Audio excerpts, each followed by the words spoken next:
Hai Kemasos listener, balik lagi nih di Kemasos Podcast. Sebelumnya aku mau mengucapkan minal aidin wal faizin untuk kita semua. Mohon maaf lahir dan batin. Semoga kita semua selalu diberkahi oleh Allah Subhanahu wa taala. Nah, di Kemasos Podcast kali ini kita akan membahas tentang kehidupan di lingkungan kampus, tentunya terkait kurikulum maupun aktivitas-aktivitas terbaru nih yang dilakukan di kampus saat ini. Bareng narasumber yang kali ini hadir bareng aku itu ada 2 orang. Bisa mungkin perkenalan diri dulu dari perkenalkan, nama saya Ahmad Sardandi, biasa dipanggil Dandi. Saya dari jurusan Sosiologi angkatan 2023. Halo, saya juga dari Prodi Sosiologi dari angkatan 2023 dengan nama saya Andi Raffi Rabbani Ilham, biasa disapa Bani. Oke, hai Dandi, hai Bani. Hai, Kak. Perkenalkan aku Lunar, aku yang akan bincang sama kalian nih terkait judul podcast kali ini, yaitu kehidupan lingkungan kampus. Sebelumnya mau tanya dong, kalian kesehariannya apa sih di kampus akhir-akhir ini? Untuk akhir-akhir ini sih masih cuman bergaul biasa aja sih Kak, masih sama teman-teman, apalagi kan barusan selesai lagi ke masa kepanitiaan sama teman-teman, jadi ya sekalian istirahatlah dulu dari masa kepanitiaan. Kalau kita juga ini habis diserang meet ya. Oh iya, dia diserang meet. Oh iya, diserang meet. Banyak meet yang kita harus laksanakan dan juga belajar lagi dari mata kuliah yang lainnya. Itu meet-nya kalian gimana nih metodenya? Apakah dari tugas atau? Dari beberapa sih, ada yang pakai yang lisan, bermacam-macam sih Kak. Ada yang lisan, ada yang tes tulis, ada juga yang kayak dikasih tugas saja gitu buat pengganti meet gitu. Bicara soal metode-metode perkuliahan ya, mau tahu dong kultur shocknya kalian terkait metode pembelajaran, kan pasti beda kan, yang dari SMA sama perkuliahan. Kalau menurut kalian itu perbedaannya apa? Kalau dari kami sih kultur shocknya itu kepada dosennya kan. Dosen biasa waktunya tidak tentu dia datang. Kalau memang tidak berhalangan hadir, dia ganti waktunya mau lewat daring ataupun luring ke lain waktu. Jadi bisa dilihat lebih disiplin guru ya daripada dosen, karena lebih tepat waktu. Ya, bisa dikatakan gitu sih Kak. Bahaya. Terus ini kan saya dengarnya ada kurikulum baru ya yang namanya K23. Teman-teman tahu nggak sih tentang kurikulum K23 ini? Tahu sih Kak, maksudnya bagaimana dasar-dasarnya kurikulum 23 ini. Saya sudah kenal lah bagaimana ini dasarnya ini kurikulum 23. Kayak semisal itu kayak kita ini dituntut untuk melawan zaman gitu kan. Kayak kita kan ini lagi ada di era digitalisasi kan. Jadi kita kayak ada korelasinya antara pembelajaran kita di kelas sama era digital sama sekarang. Misalnya contohnya kita kayak lebih sering untuk menggunakan PowerPoint untuk belajar, untuk presentasi ataupun bagaimana tugas pun juga, kayak misal tugas itu kayak dulu kan kayak cuma hanya via kertas. Nah sekarang itu kayak banyak gitu Kak, kita bisa kerja tugas video atau kita bikin PowerPoint yang unik dan kreatif kayak gitu sih Kak.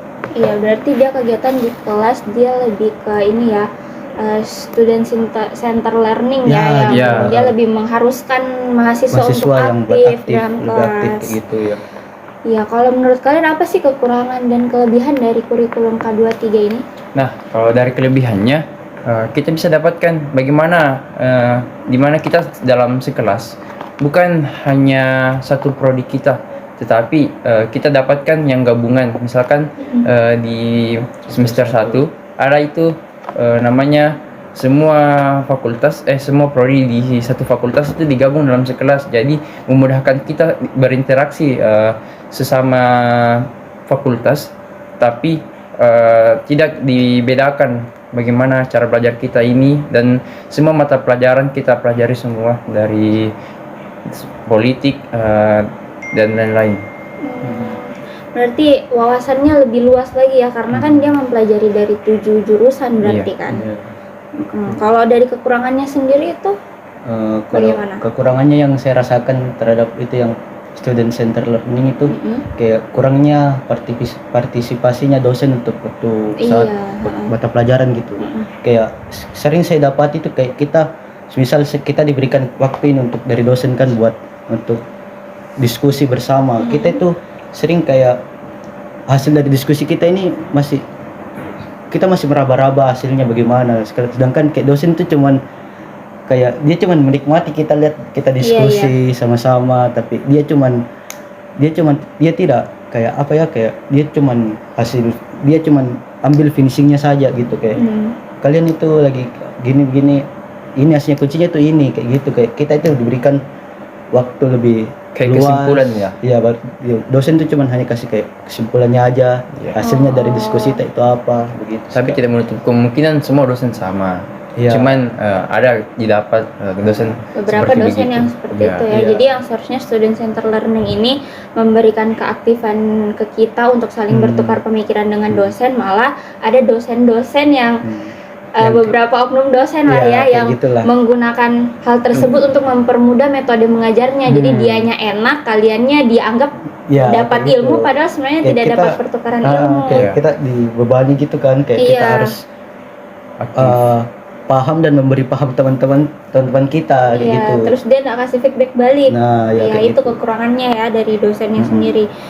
Kalau kan yang saya dengar-dengar dari K23 ini, dia itu mengharuskan mahasiswa sekarang untuk aktif di dalam kelas maupun di luar kelas. Nah, bagaimana sih pendapatnya kalian terkait itu? Karena kan pasti bakal sibuk sekali. Bagaimana pendapat kalian tentang harus aktif di luar kelas? Kalau aktif di luar kelas ya pasti ya, mungkin karena dosen mau melihat keaktifan kita sebagai mahasiswa, bukan hanya bagaimana kita hanya menikmati pelajaran saja. Mungkin juga kita dilatih menggunakan soft skill kita sebagai mahasiswa. Kayak kita bagus sih kayak begitu, kayak kita disuruh juga, kita dilepaskan buat di luar untuk kau harus berkreatif di luar, kau harus berkreasi di luar. Menurutku itu bagus sih Kak, karena untuk di kuliah ini menurutku kau belajar itu tidak harus di dalam kelas. Banyak di lingkungan kampus yang di sekitaranmu itu yang dapat kau pelajari dari hal itu. Makanya itu dari sekarang kan kurikulum 23 itu lebih di push lagi, disadarkan kau lagi untuk lebih kau ayolah kau belajar di luar. Banyak yang di luar itu hal yang kau dapat lagi di luar, bukan hanya di dalam kelas. Jadi saya setuju sih Kak. Bagaimana cara kita berinovasi untuk kedepannya? Iya, berarti sebenarnya bagus ya, karena kita diharuskan juga untuk mencari hal lain selain dari buku, selain dari teori. Kita dipaksa juga untuk aktif di luar. Cuman bagaimana pendapat kalian terkait ini? Saya dengar kabar katanya K23 ini kan mengharuskan kalian aktif dan juga mengikuti program-program kampus merdeka kan, mulai dari seminar, kerja-kerja magang dan lain-lain sebagainya yang banyak marak di sosial media membicarakan kalau program kampus merdeka itu malah mencetak pekerja. Jadi kayak banyak yang bilang program-programnya kampus merdeka itu mencetak pekerja dengan pekerja gratisan lah, ya, pekerja tanpa gaji yang hanya dibayar dengan SKS. Bagaimana menurut kalian terkait itu? Kalau menurut saya sendiri sih kayak bagus sih Kak. Maksudnya kayak saya kan mikirkan untuk bagaimana ini setelah kuliah ini saya ini harus jadi apa gitu kan. Kayak saya itu bisa cari apa soft skill saya yang saya memang kayak ini passion saya itu kayak gini. Jadi saya kayak selagi dengan kuliah juga, dengan mengikuti kurikulum ini, kayak saya itu terbantu nanti buat kedepannya setelah masa perkuliahan ini, buat saya nanti kerja di mana. Semisal saya magang nanti di kayak BUMN atau bagaimana, ternyata saya suka di situ ya, akhirnya kan saya kan punya kayak sebuah pintu untuk kedepannya lagi untuk ternyata saya itu passion saya itu di sini. Pengalaman lah ya, pengalaman situ sih kayak ya bagus sih Kak begitu. Kalau menurut saya jelas ya, pandangan setiap orang itu berbeda-beda. Iya. Ada yang mengatakan seperti bahwasanya kurikulum ini tidak layak untuk dipakai, maupun juga yang seperti tadi kata Dandi, ini bisa mendapatkan sebuah pengalaman bagi kita. mungkin pandangan itu orang berbeda-beda. Kalau kita sebagai mahasiswa mungkin kita mengambil sisi positifnya saja. Bagaimana kita ini bisa mendapatkan pengalaman kita sebanyak mungkin untuk menunjang kita di masa akan datang. Ya, berarti kalau dari kalian sendiri lebih menganggap kalau kampus Merdeka itu sebagai ajang untuk mencari pengalaman ya. Iya, di tengah-tengah kabar angin kalau kampus Merdeka itu program yang mencetak buruh tanpa upah lah ya istilahnya, tapi kan kita setidaknya dapat pengalaman untuk supaya tahu nanti kedepannya kita mau melanjutkan seperti apa. Iya, bagus juga sih. Mau tanya lagi nih, bagaimana sih pendapat kalian tentang organisasi mahasiswa di tengah-tengah maraknya kesibukan di K23 ini? Kan K23 itu harus aktif seminar, aktif magang dan lain-lain sebagainya. Bagaimana sih posisinya ini organisasi mahasiswa di tengah-tengah kesibukan itu?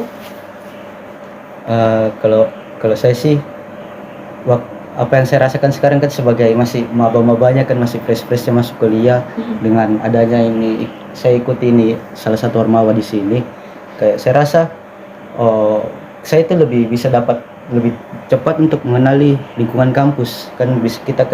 Kita bisa ada senior kita kan, kita bisa ajak bicara tentang pengalamannya kemarin, kayak saya itu lebih gampang lah buat mengenal lingkungan kampus dengan mengikuti ormawa. Tapi ya mungkin saya aja yang ngerasakan atau orang lain bisa pakai cara yang lain dengan tidak ikut ormawa atau bagaimana, tapi dengan saya ikuti ormawa untuk saat ini sih alhamdulillah masih saya dapat positifnya aja sih. Kayak begitu. Jelas, bagi saya juga Mormo juga membantu bagaimana kita ini bisa mendapatkan relasi yang mungkin cukup penting lah, bukan hanya teman seangkatan kita, melainkan juga dapat dari angkatan-angkatan sebelumnya yang mungkin sudah mengalami masa perkuliahan yang cukup panjang lah, yang bisa kita dapatkan ilmunya, dan juga banyak sisi positifnya yang bisa meningkatkan pengalaman kita, relasi, dan juga kerja-kerja panitia kan, seperti kerja-kerja panitia, apapun yang kita belum kita dapatkan, kita sudah mencobanya. Dan juga kalau mengenai tentang kesibukan, kembali ke kita, bagaimana kita manajemen waktu kita sendiri.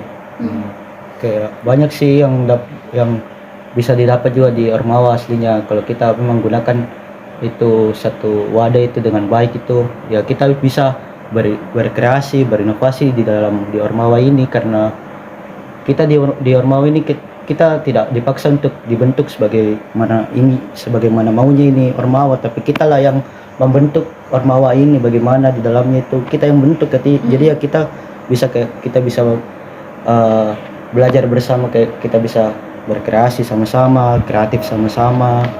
Dengan ikut kepanitiaan kan kita juga bisa dapat cara bagaimana kita belajar tanggung jawab lagi kan, kayak saling menukarkan ide juga. Ya bisa juga itu.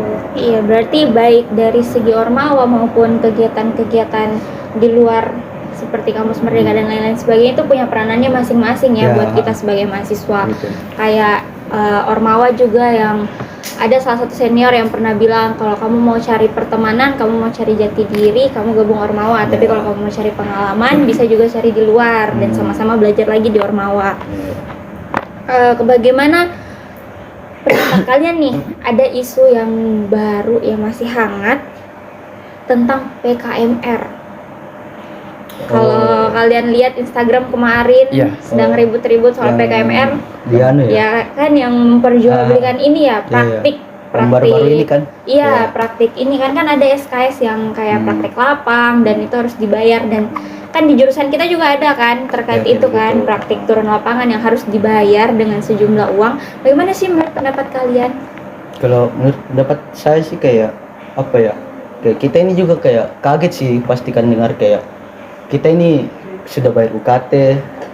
Saya kan pastikan kiranya kita bayar UKT ini, ya udah dengan bayar UKT itu kita tinggal ikutin pembelajaran yang diberikan oleh kampus lagi kan, udah nggak ada tambah-tambahan lagi atau bagaimana.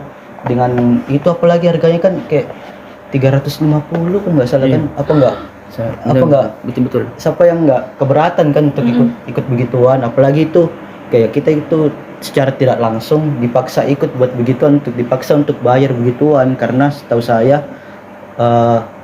PKMR itu adalah salah satu apa ya, kayak salah satu syarat untuk mengikuti ujian akhir kan. Iya. Kan pasti kan kita kan kayak 350 buat untuk ujian akhir kan kayak Padahal sebenarnya Pungli. iya kan kayak Berasa gitu. pungli ya. Kayak Padahal sebenarnya diperas gak sih?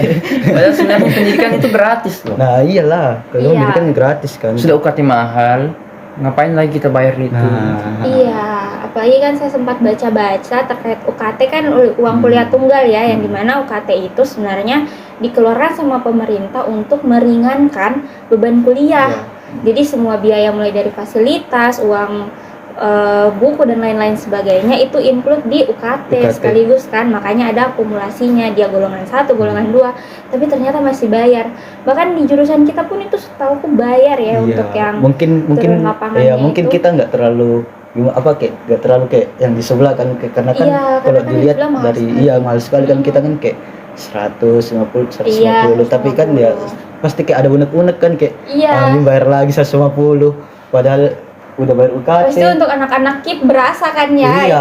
itu 150. Terus itu masalahnya itu kayak itu permintaannya dosen gitu loh. Kayak kita ini nggak Iya. minta untuk turlap. Maksudnya kita udah bayar kan gini.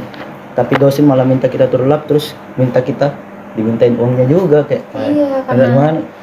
Padahal kan bahaya loh pungli ini. Kan sudah jelas-jelas itu melanggar Permendikbud kan nomor 25 tahun 2020 kalau nggak salah. Tentang UKT kan.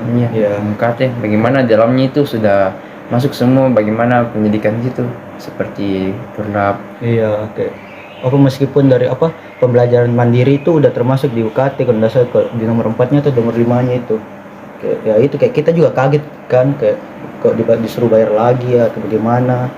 Apalagi ditekan harus dengan syarat Iya. itu untuk ujian akhir itu harus ikuti itu kayak kan di jurusan kita kan juga begitu kan, kalau biar kita sudah ikuti kelasnya dari awal sampai pertemuan ke-15, di pertemuan ke-16 kita tidak ikut turlap, itu bisa terancam nilainya kayaknya error. gitu kan kayak Iya, memberatkan ya, lumayan Ah. memberatkan. Apalagi pungutannya juga biasanya dari dosennya sendiri yang tentukan mungkin biayanya. 10 atau gimana, kita nggak diikut kayak mau kalian maunya berapa gitu, kayak nanti kita bantu atau gimana, tapi ya dia tinggal kamu turlap besok bayarnya 150 nih. Kayak kita kan udah disuruh turlap, udah disuruh cari nilai kita kasih uang lagi kan, kayak gimana Iya. gitu, kayak nggak ikhlas lah. Tapi kembali lagi ya, dia di komersialisasi Mungkin pendidikan ya. ya mungkin bagi kepada apa namanya itu kalau yang mengurus begitu Administrasi ya, administrasinya mungkin bisa membentuk kebijakan-kebijakan yang baru lah untuk meringankan kita sebagai mahasiswa. atau yang kayak kemarin ini kan yang terkait PKMR itu, sebenarnya itu orang juga yang di sana itu kayak kenapa dia itu minta transparansi dananya itu 350 itu buat apa gitu, karena setahunnya mereka itu dari 350 itu 90.000 itu untuk pematerinya aja, jadi kayak bayar 90.000 itu untuk pematerinya aja di RAB itu Kak. Jadi kayak orang udah kaget 90.000 buat bayar pemateri, terus 90.000 itu mahal loh kan, kayak buat bayar pemateri satu Iya orang kan, 90.000. dikali 5 orang aja udah berapa? berapa, 90.000. makanya. Wah, satu angkatan Nah, lah. belum lagi 350 dari 90.000 200 apa lebihnya 200 itu buat apa kan? Materinya ganti iPhone baru. Kayak kita ditanya ini saya disuruh bayar apa ini PKMR ini, saya ini disuruh bayar apa 350.000 itu buat apa kan, orang-orang itu kemarin Iya, mintanya itu transparansi transparansi dana. Ya, apalagi perkemahan loh, bukan sewa villa Iya. atau rumah. Dia katakan kayak, nanti kita udah dikasih makan bahas 350 kan, siapa mau 350 nggak dikasih makan kan di sana perkemahan. Makanannya makanan-makanan ala pengaderan. Yang nasi sama Iya, terus bayarnya 350. porsi 10.000. Makanya, aduh. Kalau Nasi crispy. ada nasi crispy, ya lagi nasi yang semalam disimpan besok paginya jadi nasi Dimakan goreng. lagi kan. Iya. Tapi memang kasus itu marak sih sebenarnya dari lama ya, karena sempat juga ada seperti yang kalau mau wisudahan, terus kita harus menyiapkan kue dari dosen, yang menurutku memang itu bukan Itu dalam iya. bentuk uang ya, Nah, dalam secara bentuk nggak langsung makanan. itu iya sih. Tapi kalau untuk orang yang tidak mampu, kan dia Iya. harus mikir lagi besok mau bawa berapa dos untuk teman-teman yang datang di Datang. Samhasnya, untuk dosen-dosennya. lumayan memberatkan juga, dan itu Kayaknya, masuk di gratifikasi ya. Ya kalau yang masih kayak sebelumnya. gratifikasi. Heeh. Kayaknya kalau kita nggak ngasih kayak gitu kan, kita kayak muncul di pikiran kita kayak nanti dikasih jelek nilaiku Iya, sama dosen, nanti dikata-katain sama iya, teman-teman. kayak nggak modal kayak apa. Bagaimana kita bisa merubah pandangannya dosen ini gitu. Merubah lagi kultur itu sebelumnya.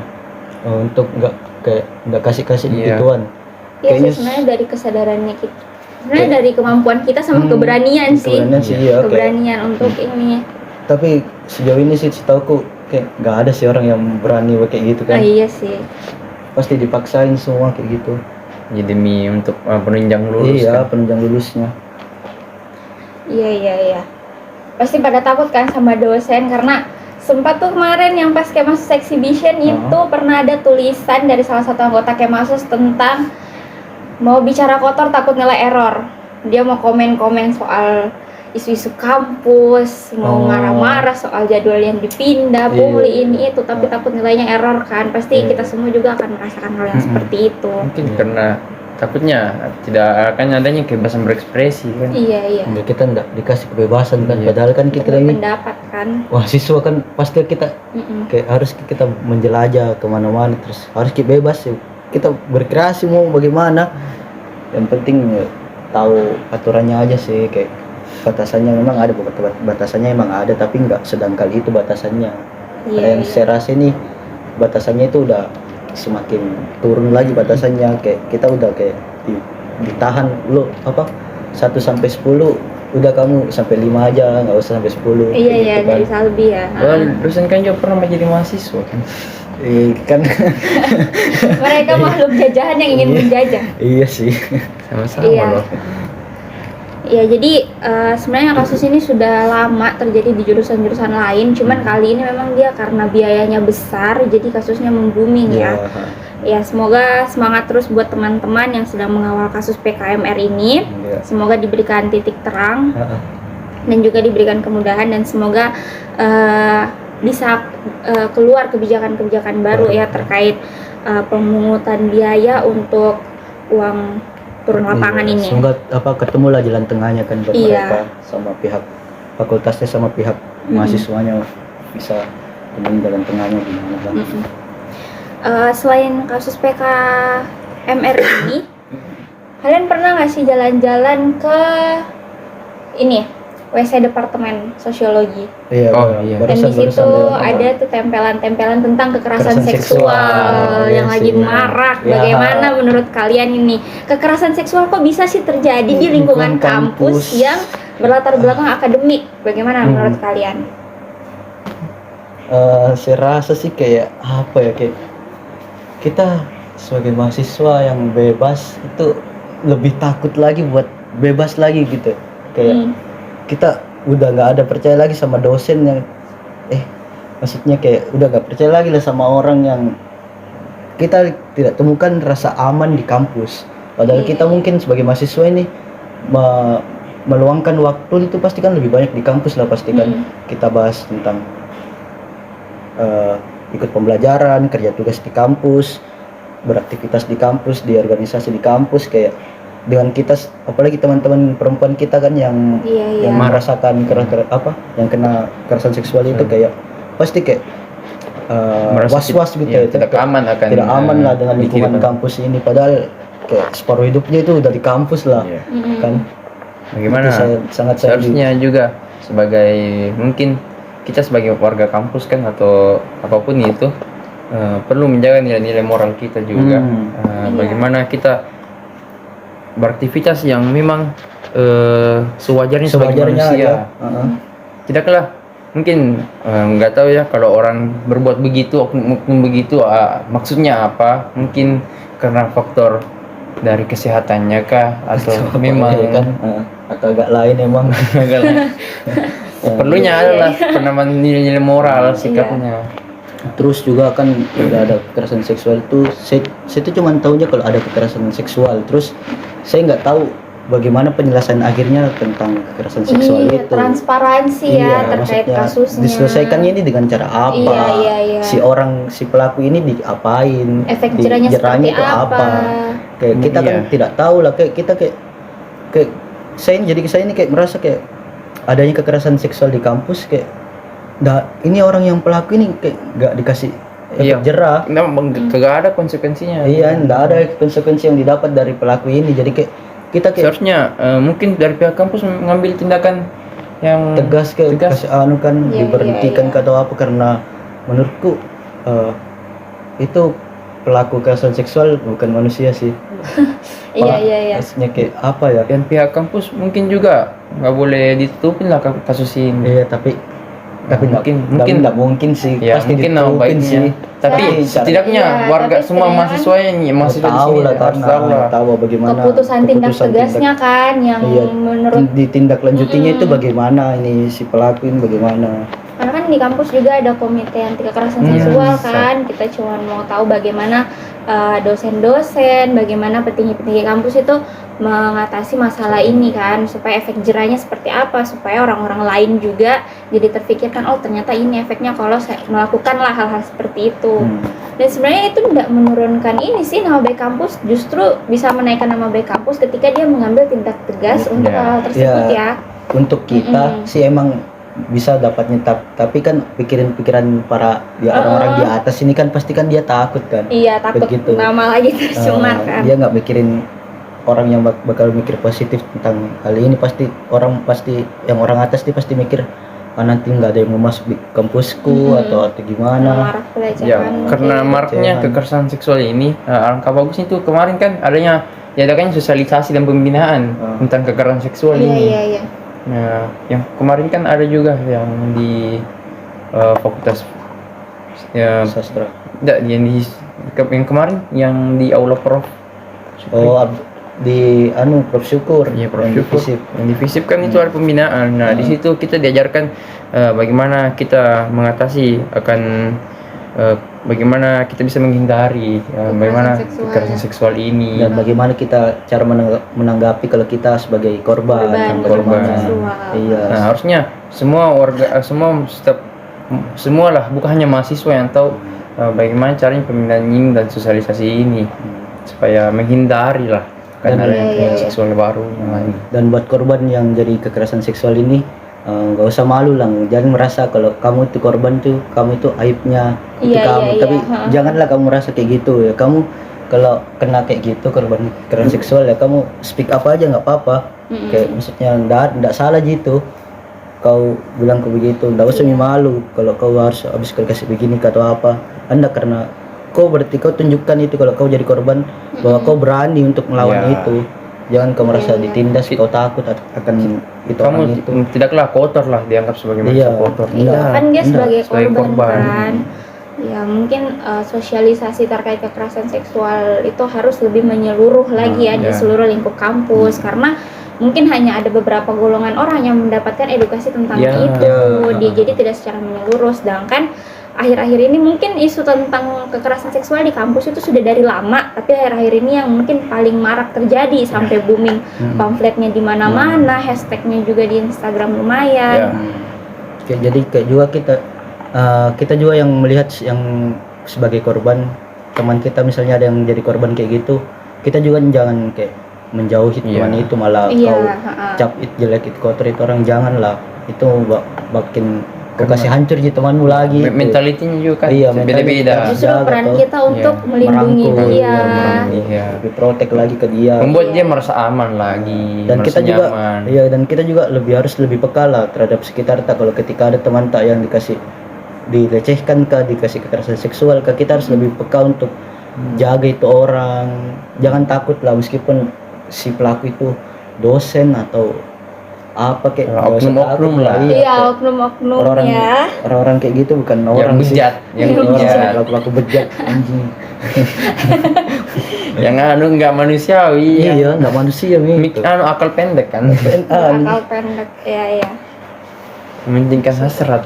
Iya, semakin banyak ya dinamika kampus, mulai dari perubahan kurikulumnya yang semakin maju, tapi di balik kurikulum yang maju ternyata ada juga masalah-masalah di dalam kampus yang masih harus diatasi dengan lebih maksimal lagi. Betul. Ya, mungkin itu ya pembahasan kita hari ini tentang kehidupan di lingkungan kampus. Seru sekali, banyak sekali kita bahas tentang K23 yang harus di-push yang mengharuskan mahasiswa 2023 dan seterusnya untuk lebih semangat di kampus, lebih semangat aktif mengejar SKS-nya, dan juga masalah-masalah terkait perjualbelian SKS sampai kekerasan seksual. Sangat banyak dinamika-dinamika yang terjadi di kampus akhir-akhir ini. Terima kasih banyak untuk dua narasumber yang sudah Terima kasih banyak juga. menghadirkan datang ke sini, menyempatkan diri lah ya. Terima kasih banyak atas informasi-informasinya. Sampai jumpa di podcast selanjutnya. Terima kasih. Sama-sama.